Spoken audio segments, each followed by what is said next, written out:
We're going live in 3, 2, 1.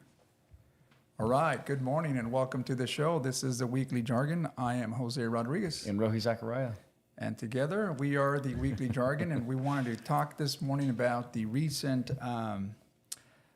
incident that took place in Minnesota, Rohi. Yeah. Last Saturday, a lawful concealed weapon holder, Alex Preddy, was shot and killed by border officials.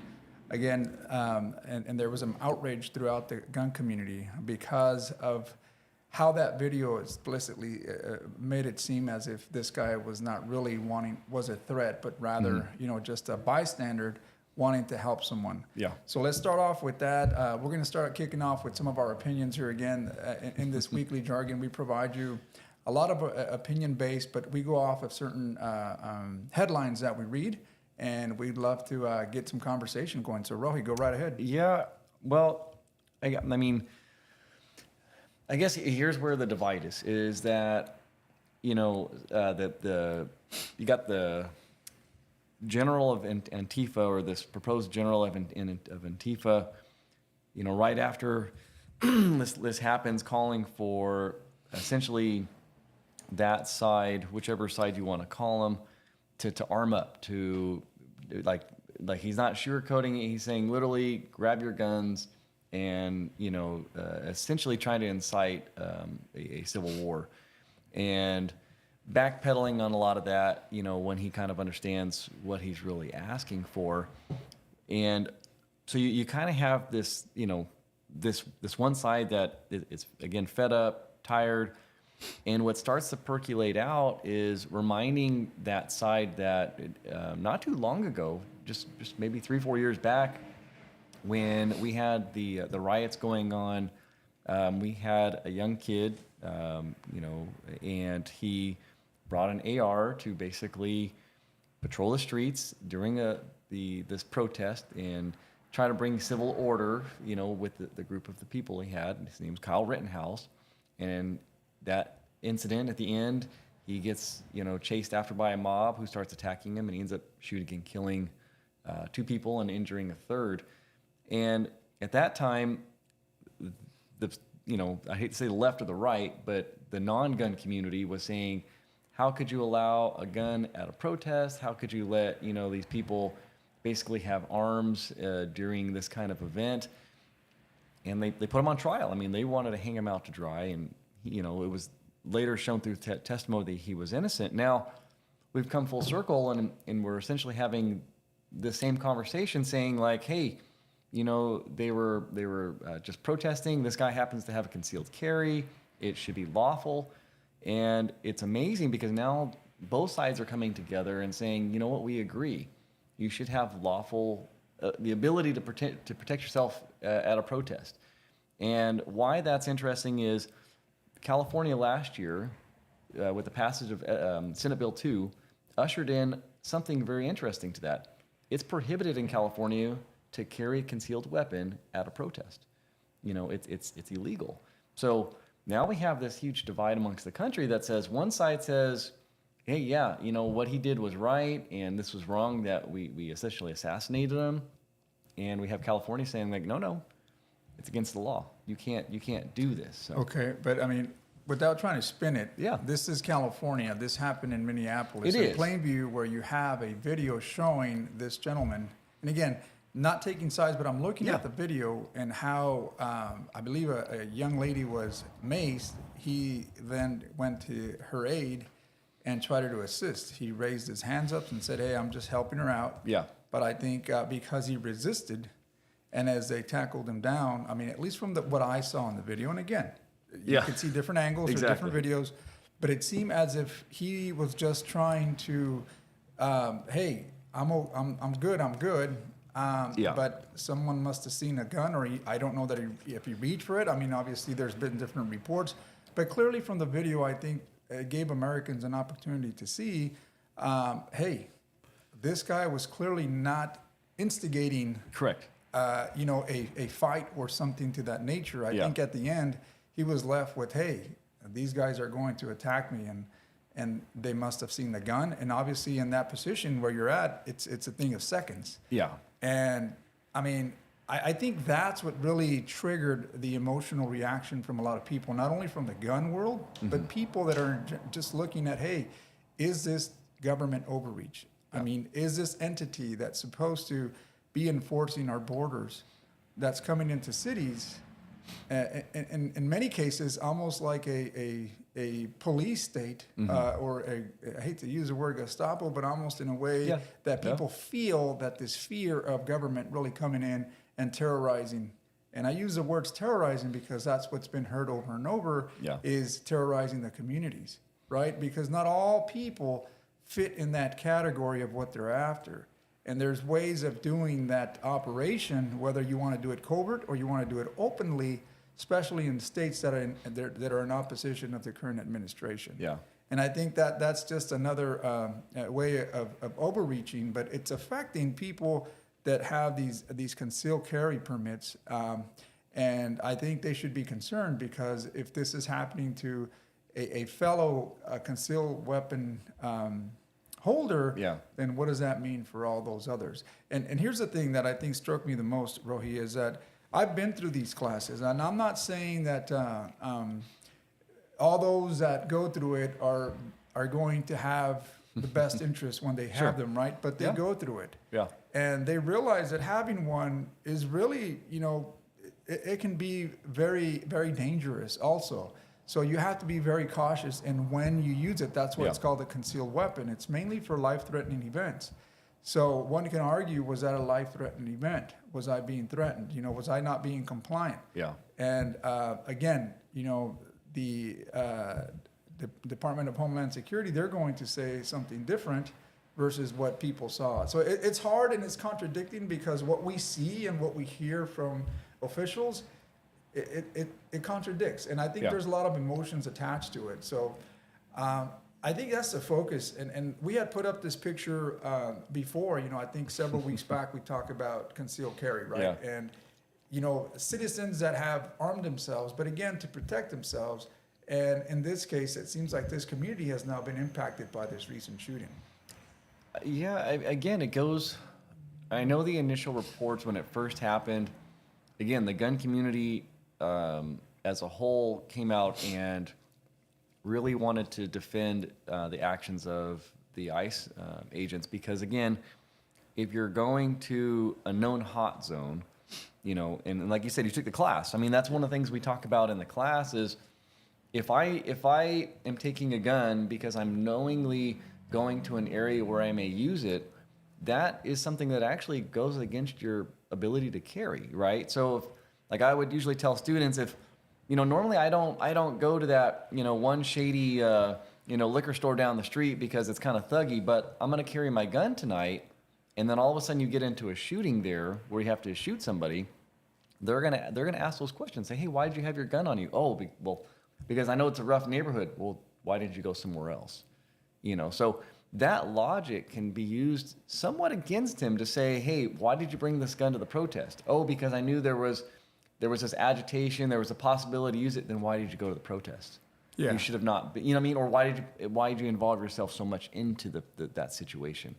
So that's where you have the battle of both sides, is that you're taking a gun because you know that there may be potential for use. Well, then logic says you shouldn't be putting yourself into that potential for use. You should actually be more of somebody in the back. If you're there to truly protect other people, like you're kind of waiting if that moment comes about, not interjecting yourself saying, well, it's okay, I got a gun, I'm going to get involved in that. And one can argue whether or not these were organized protests or not, but the question would be then, why not let the local law enforcement handle that? Why now federal enforcement to be there? Yeah. And I think the question goes back, and I'll throw it back, right? So now, is the federal government there to instigate maybe people to come out and maybe, you can only push so much before someone probably breaks within a society, or at least a community of people that have been, and to their words, they feel terrorized, or they feel like the government has overreach, right? And, in the Pew News, that Pew report, it does state that major groups, including the NRA, Gun Owners of America, and 2A and Second Amendment organizations have really come about and call for full transparency of the footage, so that, you know, if there is some accountable measures against the federal government, this would be the way to do it. Is, hey, let's make sure.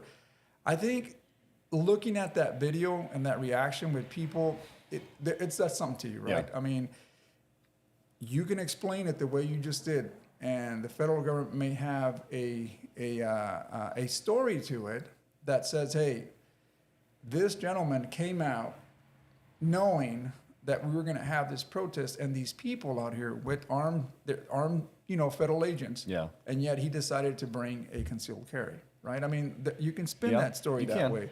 But as a concealed carry weapons holder, Rohi, I mean, what's the purpose of having one if you're not going to carry, regardless of where you go? There are certain exceptions where you may not carry them, but for the most part, I mean, you're carrying one for that reason.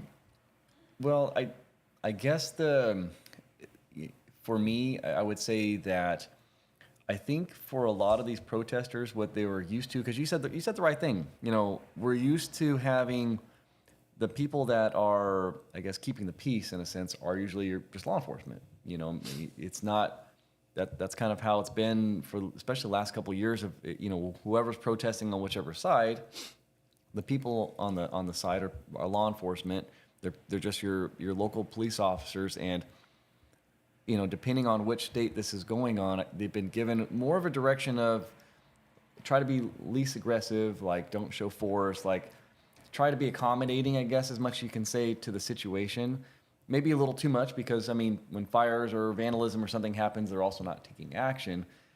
And what's happening is this protest is federal level, and it's very clear that those agents have been given a completely different narrative. No, use force. No, do not hold back. You know, do not give any opportunity for, you know, like, oh, it's okay. No, the minute you see something, do something about it. And I think it's catching, if you want to say, the organized protesters, because they're used to they know their limits. They're very well trained. They know this is how far you can go. They're also trying to incite, you know, some of that action, because they need the footage, they need the video, because again, it fuels the people on their side. But what they're not used to is now the agents are more than happy to use the force, and they're going to use even more force than they're used to. Whether that's helping their side, I mean, it could be, because again, now you're getting the nation to kind of have a change of heart and say, hey, you know what, you know, maybe we are with the protesters, instead of saying, you know, yeah, hey, great job, you know, hitting them with pepper balls and all this craziness. Now we're going, wait a minute, maybe that is a little bit too much force. We weren't really looking for that. And wait a minute, what if I was that protester and I want to protest something else? Are you going to use that kind of force against me as well? And again, I think that's the unification here, is the both sides, left, right, whichever you want to sit on, are coming together and saying, like, wait a minute, what happened to peaceful protests? What happened for my ability to kind of be there, be safe, you know, again, carry a gun where I feel I need to?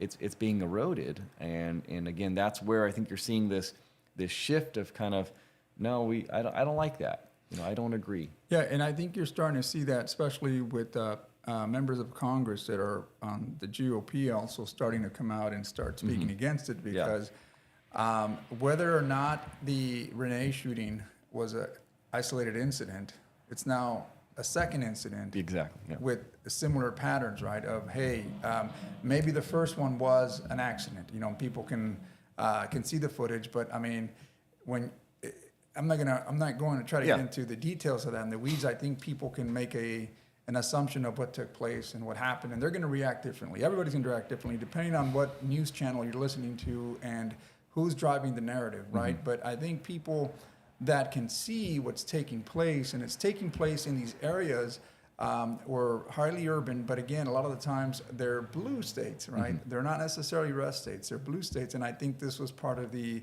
initial plan for that administration, is to go after, to subjugate these folks and say, hey, this is the law. We're going to hire a lot more, which is fine. I mean, I think the immigration part of it is to control the immigration within its boundaries. But now that I think people are seeing that this is an overreach, that you're sending federal agents to do standard police enforcement, protest control, stuff like that, right? I mean, you have a National Guard, for crying out loud. And instead, you're using these federal agents that are coming in very rogue and not being sensitive to a lot of the communities. And I think this is what's driving up. At first, like you said, maybe people on the far right may be saying, yeah, get them right. But I mean, essentially, don't forget that administrations change. And that department can be utilized as a weapon too for any other organization and or political party. So I think people have to wake up to see that, hey, you know, how much of the central government do you really want to enforce a lot of these rules, especially if they're state and or local? And I think this is where I think there's a fine line that needs to be drawn. And maybe that's been the overreach right now, that people feel that, you know, Border Patrol has really gone beyond that line. And it's being seen on both sides, because now, you know, these organizations, they're being viewed as potential threats in chaotic situations. So if an NRA or someone that's part of this CCW community, hey, if you have an arm, you are considered a domestic terrorist based on the definition of what's taking place out there. I mean, someone just has to say that narrative, Rohi, and essentially you double down on that, and you continue to express that on these social media channels. Before you know it, then maybe we are. People are going to consider that maybe we are. And that this is where you start disarming a nation that has held that spirit of the Second Amendment for many, many years. Yeah, well, you know, we've talked about it before, is if we were to place ourselves 250 years ago with the founding of the nation, those people who founded the nation were domestic terrorists. I mean, in the eyes of what we would see today, they were people who took up arms, fought against, you know, the king, and formed their own like nation. Like, they were domestic terrorists, right? But we don't call them that. We call them heroes because they won and they formed our great nation that we have. But that's the difficult part when you fast forward to like today, and you know, people start trying to throw the word, you know, about civil war and all that kind of stuff. Well, who's the terrorist? Who's in the right? What are we moving towards? You know, and it can be very easily, like you said, construed that, oh, because I have a gun and because I don't agree with my government, therefore I'm a domestic terrorist. But is that a bad thing? Is it a bad thing to be labeled just somebody who doesn't just want to say, hey, government, just do whatever you want to do. I'm just going to go with it. Oh, you want to disarm me? Oh, you want to do this? What's happening today is that I think it's the collective are just saying we're tired of it. We're tired of everything. Yeah. You know, and not just this particular circumstance. We're tired of everything. This part is just showing that this is how far the government will go in using force against its own people. Yeah. You know, and you know, I remember that was like Joe Biden's, you know, line where he said, you know, like basically we can never do anything because the government has F-16s and stuff like that. You know, they would take us out, you know, if you were to go against the government. And the joke at that time was understanding that that narrative could have been also used in Afghanistan and all these other countries we invaded. And look, they fought us off. They didn't allow us to take over. Here was your, you know, grassroots people who defended against America, the greatest country, right? So I don't know where it's going with all this. I don't know, again, if it's going to continue to build. What I would caution people is people that are getting fueled by, I would say these like higher ups, you know, because there's a lot of organization going into this. They're going to start fueling people to maybe do things they don't need to also, you know, like I said, this Antifa general who's saying, get your guns and go out and basically like use real force against the government, but then at the same time saying, hey, send me a bunch of money, right? Yeah. You kind of see the thread to kind of say like, wait, is this just about money? Like you just want to try and get rich off this whole, you know, thing going on right now. So I would just be very cautious to people kind of letting their emotions get ahead of them, and where they're saying, these people are saying, hey, go do these things, go stand up, and then they're in the background going like, yeah, it's okay. So, you know, it brings a good point, because I think you mentioned it earlier of how our founding fathers, but during that time of the King of England, you know, after a very costly war in Europe, well, they passed that on to the colonies, and through the Samuel Adams and the Sons of Liberty, they decided that, hey, we have no representation, right? You're taxing us for goods, whether it's tea, cotton, or what have you, all these raw materials that these colonies were producing, and yet you're taxing the hell out of them, right? So I think they came up in arms and said, hey, this is not right. And after certain incidents that took place in Massachusetts and what have you, eruption, little small rebellions here and there, the king came down very heavy. And I think that kind of drew the line where they said, hey, let's form this Continental Congress and let's the colonies now decide if we want independence, because this is overreach on the king's side. We are, again, they were pushing that narrative that you should pull up in arms, that you should, hey, stand up for the rights of Americans, the freedom, at least for that at that time. And sure enough, a lot of these educated Englishmen that were in the colony said, well, let's form our own, Congress, and let's start making decisions, fund our own armies. We'll bring on, at that time, Commander Washington, made him a general, and there you go. And that's the story of the U.S. And we're celebrating, what is it, 250 years? 50 years, right? And that's crazy to think that, but that's kind of the way things started. I'm not saying that this is going that way, but you start seeing the inequities, or you start seeing these atrocities sometimes that take place, and I think people react with that. And what you need is someone that's very strong, that can push that narrative, and believe it or not, people begin to listen. And that's why they start gathering in masses to protest and say, hey, this isn't right. Now, is the protest going to do anything, or is it going to calm down? But I think you see these series of them happening over and over, and the more you see these violent attacks, and I think people react differently. For those that are, because the topic today is, what does that do for our CCW holders, right? I mean, how does that impact you if you're in one of these situations, or in these states that may be,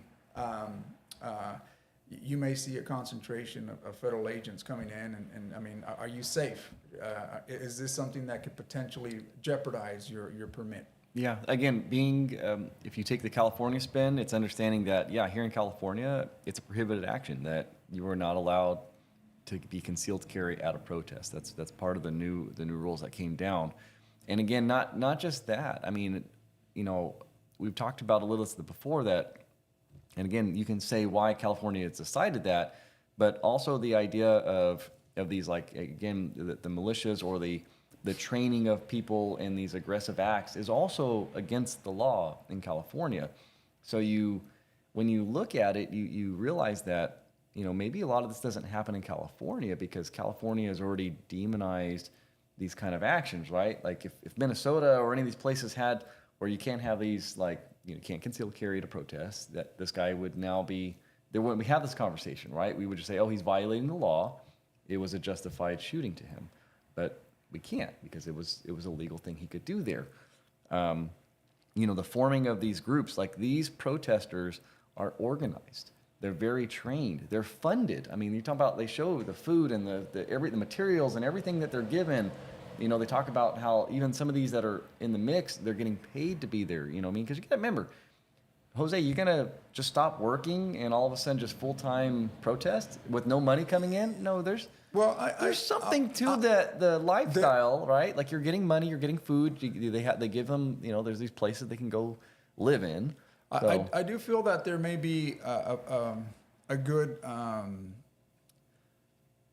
amount of people that may be in that arena, but I do feel that a lot of them, just your standard Americans, normal Americans, that certainly want to see, regardless of what political stand they have, they want to be able to exercise their right of going out there, right? And yes, the people that are organizing are going to have a lot of influence. Hey, we're going to hold such and such deal, right? Yeah. And it's no different than when we see the Palestine people here, right? I mean, they participate in these organized locations, and they're out there with their signs and what have you, peacefully expressing their freedom of speech, and letting people know, this is what I feel. Now, looking outside in, people may say, well, what are you doing? These crazy radical groups are doing, right? I mean, yeah, but truly what they're doing is they're just exercising. Now, are they highly organized, or are they just expressing their feeling of what's taking place, certain injustices that they feel. I've attended a couple of these here. I've been there myself, and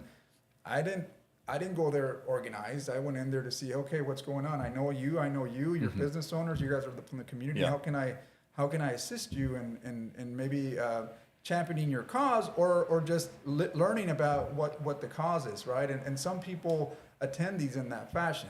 Don't get me wrong, there are others that are more aggressive and want to see some action. And I think a lot of the times it's misconstrued, and sometimes they push that button that sometimes you can't get back from. You've already pushed that line, and therefore there may be some casualties, or there may be some harm done to some of these folks. But at the end, I don't think all of them are like that, especially when you have thousands and thousands of people marching down the street. I don't think they're all, hey, this is all one group that's being started by and funded by a certain organization. I do think there's some ringleaders maybe, and maybe they're the ones that are pushing the content out. I don't know. I mean, we can disagree on that. Oh yeah, you know? no, for sure. No, and I mean, even as we kind of close this out, you know, it is a tragic shooting. I mean, because you do see two powerful issues here, right? How far does the federal authority, how far is their reach? And then how safe are the gun owners now, especially when they want to exercise those rights of a CCW and or Second Amendment? Yeah. So I know that both gun supporters and or not the gun supporters, I think after looking at those videos, they come and they have consensus that, hey, maybe something wasn't right here. You know, this doesn't look right. Yeah. And again, you're going to have those groups that are going to drive that narrative differently. And that could be something also that sparks continued tension amongst these two groups. Agreed, yeah.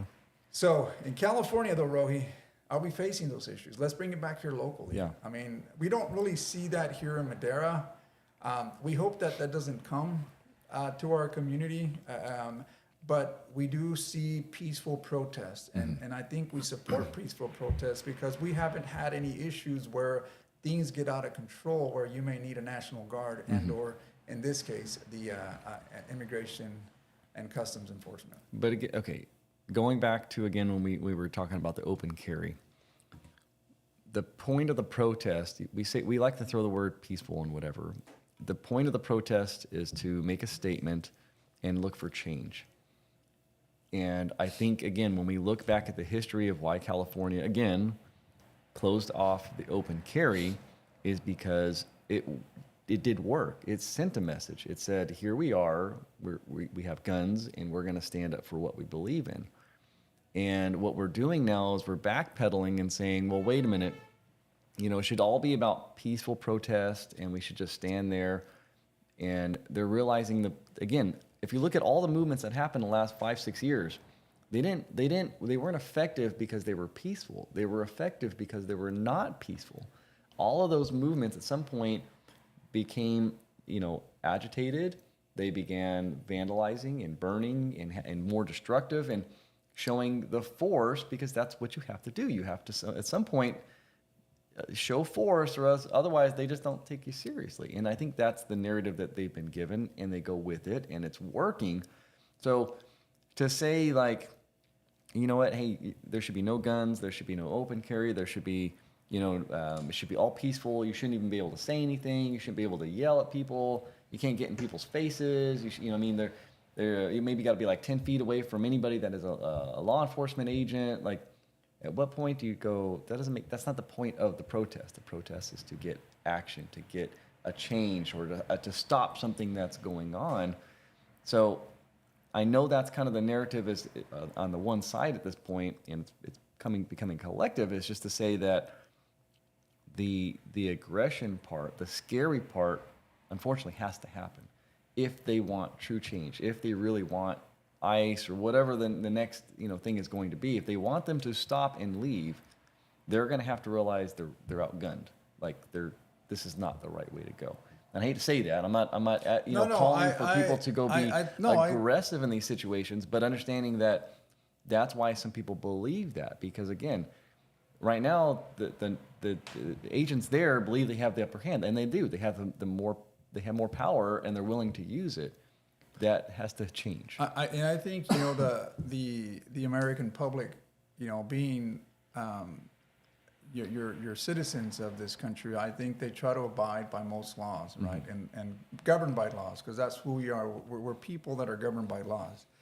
And your conscience to try to go against that, I mean, it really has to take a certain breaking point for you to want to say, you know what, I'm taking up arms and I'm going to shoot the first thing that comes in there. Yeah. And we see that happen occasionally, right? You saw that with certain assassinations of certain CEOs, and you saw Charlie Kirk, and you saw, I mean, over our history, we've seen that people no longer tolerate, and they said, well, we're going to go beyond our breaking point and just say, you know what, this is injustice, you know, but we're gonna make justice. But I think as a collective, you know, people move based on some of the people that are directing this deal, right? And the more violence you see, well, how do you respond to that? You can either become, you can either just put yourself in a fetal position and allow the government to do its job and its overreach, or you're going to stand up. And I think the history of, especially in American history, is people, citizens, have come up to the call where they rise up and they take action. Now, I'm not, and I don't think you are calling for any violent actions, but like you said, I think history has taught us that sometimes peacefully it's really hard to get any points across without casualties taking place to draw up that emotion and that force to want to make a change. And I think you're starting to see that because of this, several of the GOP leaders have seen, hey, this isn't what we bargained for. I don't think this was what I initially thought out would happen. And now it's starting to escalate to a point where, yeah, maybe not. This isn't something that I want to support. And they're starting to make their voices heard because these are the representatives of the people that are being affected. So I think that's drawing some change. And you're starting to hear that the administration may be pulling back now and talks with the governor and what have you. Again, these are changes that'll happen because of what's erupting. Yeah. But where that leads, Rohi, that's a good question. I think we can bring up some updated news maybe next week. But as we're wrapping up, any last comments you want to throw in there? No, I would just hope that was hopefully the last form of action like that, and hopefully that, you know, something can be resolved. You know. Yeah, I'm with you on that, Rohi. And again, for all those people that have been impacted by that, you know, our hearts go out to you and our condolences to the family of those folks that have been affected. But with that, we'll go ahead and leave you now. We look forward to coming back next week, bringing you an update. Thank you again for watching, and you have a great day.